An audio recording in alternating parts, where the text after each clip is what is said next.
Christmas ప్యాసేజీల పైన కూడా సిలువ నీడ ఉన్నది అనే విషయాన్ని మనం గమనించాలి. యేసుక్రీస్తు వారి తల్లిదండ్రులు శరణార్థులాగా పారిపోవాల్సి వచ్చింది. సఫరింగ్ అనేది ఉంది. బెత్లెహేములో చిన్న బిడ్డలు చేయాల్సి వచ్చింది. తల్లులు కడుపు కోత చేత ఏడ్చారు. ఏడ్పు, కన్నీరు, రోదన అనేది ఉంది. ఓదార్పు పొందనోళ్ళక అనేటువంటి పదాలు మనము మత్తయి సువార్త 2వ అధ్యాయంలో మనం చూస్తాం. లూకా సువార్తలో నీ హృదయంలో నుండి ఖడ్గము దూసుకుని వెళ్తుంది అని ఈ నరేషన్స్ అన్నిటిలోనూ. కాబట్టి సిలువ నీడ అనేది క్రిస్మస్ ప్యాసేజీల్లో కూడా ఉన్నది. ఉత్తినే లోకమంతా సమరం, లోకమంతా సందడి అనేటువంటి ఫ్రేజెస్ని పాటల్లో డ్యాన్స్ వేయడం కోసం పెట్టుకున్నా కానీ ఎక్కడ అలా లేదు.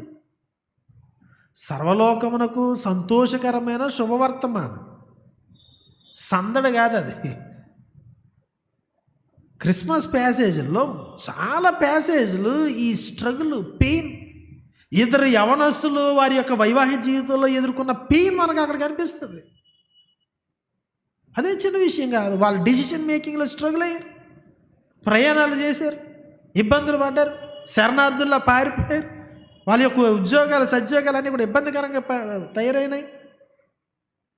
వృద్ధాప్యంలో ఉన్నటువంటి జకరియా, ఎలిజబెత్ లేండి, వాళ్ళు ఎంత స్ట్రగుల్ అయ్యారు.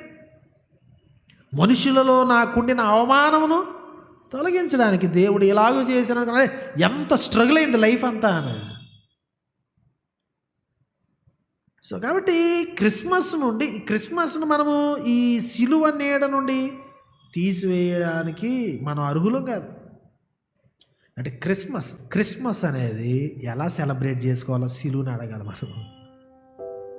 రక్షణ లేకుండా సిలువ క్రిస్మస్ లేదు.